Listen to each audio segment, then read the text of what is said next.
This is Griffin, and this is Odie, and this is their roadmap to success. Now, these dogs have different problems, but one of the things that was, I think, common between the two of them is there wasn't a lot of rules and structure in place, and I think it confused the dogs into thinking that they had the same authority as their humans, or in some cases, maybe they're responsible for the humans. It probably contributes to Odie's reactivity to other dogs on leash. The other thing is Odie's guardian walks her on a retractable leash and lets her go wherever she wants.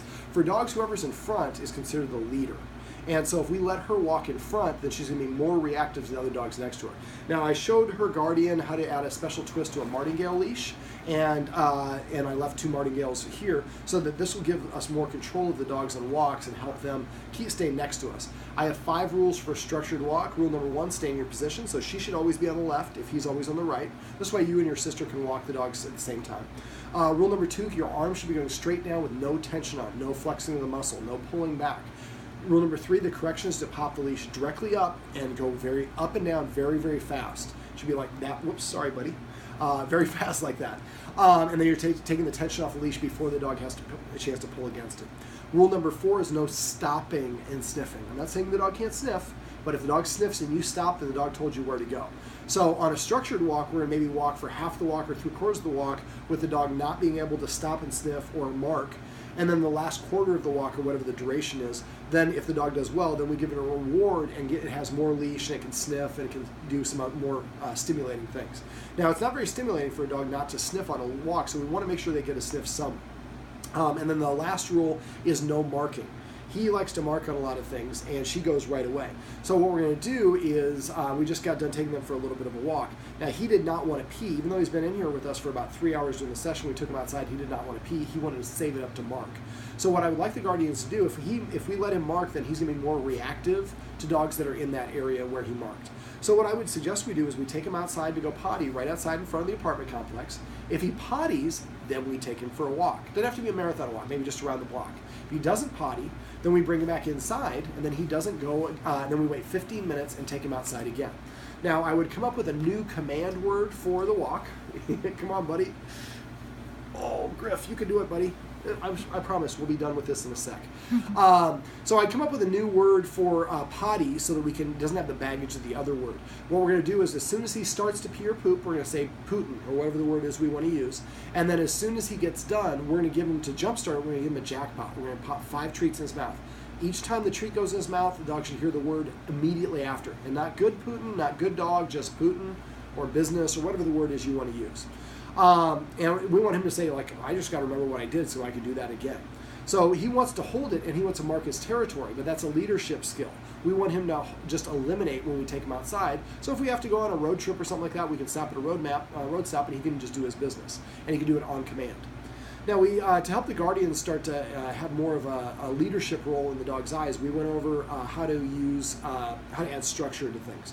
Now, we first started off by going over rules. Some of the rules would be not being allowed in the furniture. Most clients look at me like I'm crazy when they have dogs this cute to say that they can't be on the furniture. I'm not saying forever, but I'm saying for a short period of time, because the higher a dog sits, the more rank or status they have. If we let dogs sit the same height as us, that's one of the ways that we say we're equals.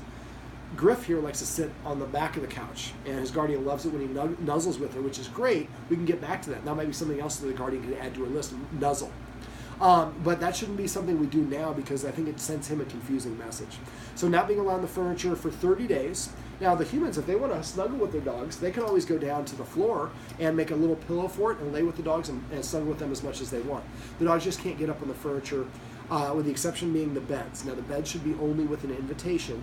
And when the dog jumps up, maybe we say bed. Now, Odie here is not big enough to jump up on her own, so our guardian has to pick her up. But for him, every time that we call him up and he jumps up on top of the bed, we're going to use passive training and say the word bed or comma. I don't know how to say bed in French, but it might be a command word for him. And that was kind of some other rules we went over is the dog has to sit before we let it in or out of the door. The dog's not allowed to be within 7 feet of a human who's eating. If we're preparing food, the dog can't be around 7 feet around the person preparing food. And we're going to use the escalating consequences to disagree with the dogs when they do the things we don't want them to do. Escalating consequences. The first thing we do is hiss.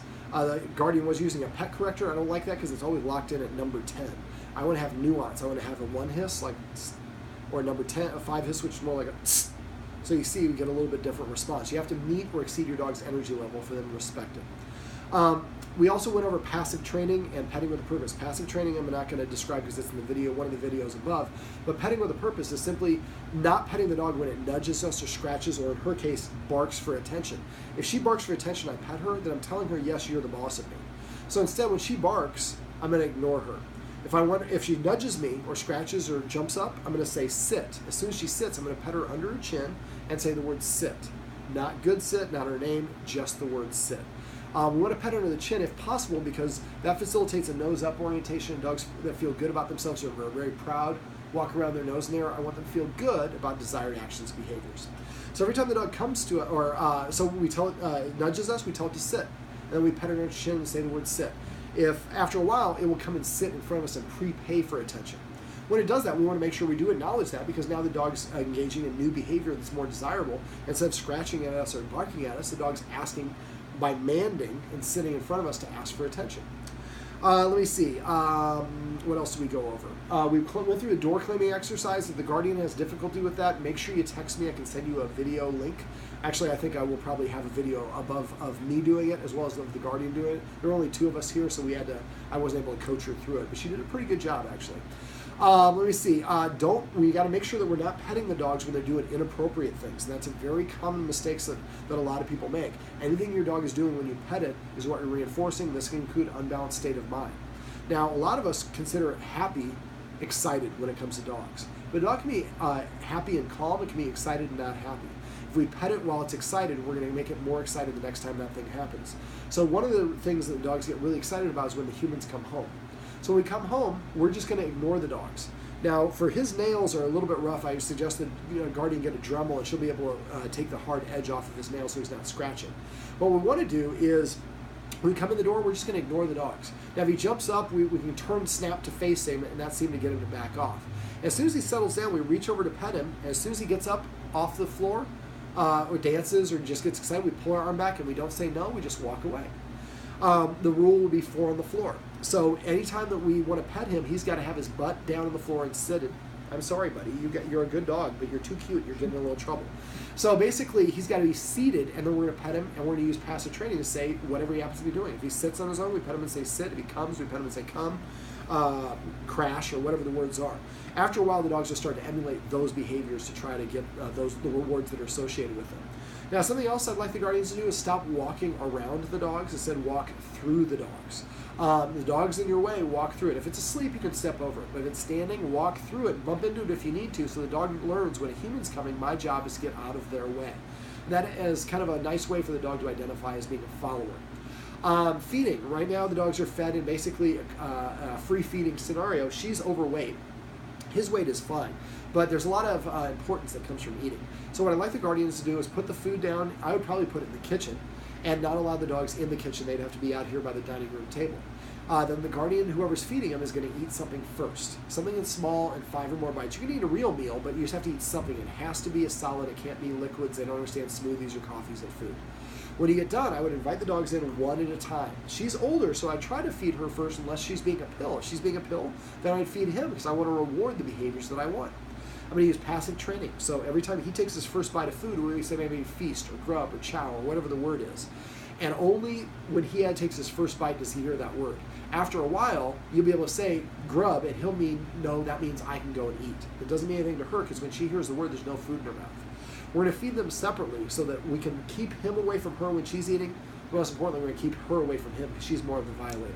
And that's going to help him feel more comfortable because he sees us in that leadership position. Same thing with answering the door, enforcing the rules, petting with a purpose. The more we do these things, the more the dogs see themselves as more of a follower and the humans as more of a leader. And once that transition is complete, then there's a lot less stress in their mind. They can go back to being a dog. They don't have to sweat and worry about protecting my guardian from all the other dogs we meet on walks. He'll be a little bit more warmed up to people that he meets. He's nice and relaxed now. Something else that the guardians could do is, because he's a little standoffish with men that he doesn't know, is practice teaching him to catch. So what I do is I don't do wind-ups. A lot of people go 1, 2, and then they throw it on the third one. The dog, after the second, starts looking for it and hits him in the nose, and then they eat it off the floor. The idea is I'd have one of the guardians near the dog, near Griff, and then on the floor next to him, and then one of the guardians is throwing the treat. We're just going to throw it on the first toss and make sure it's such a good throw. All he has to do is open his mouth, and it pops in his mouth. And if it does, we say the word catch, or whatever the word you want to associate with. And then if it doesn't, the person sitting next to him picks up the treat and gives it back to the tosser. So the only way that he gets the treat is by catching it in the air. He has a motivation now to do it. This one, when we have guests that come over that are male, he can interact with the guests, but at a distance that helps him feel comfortable, and that will help him warm up to guests, because every time a male comes, they throw treats. I like it. Can we get some more males to come by here? And that's all it is positive dog training, positive reinforcement. That's really the basis of what I do. I'm probably forgetting some other things, but the Guardian, I've told her I want her to call me or text me if there are any questions or problems. I don't care how long it is. If I don't hear from you, I assume everything is going well. If there's a problem, make sure you let me know. Usually you can help with a quick phone call.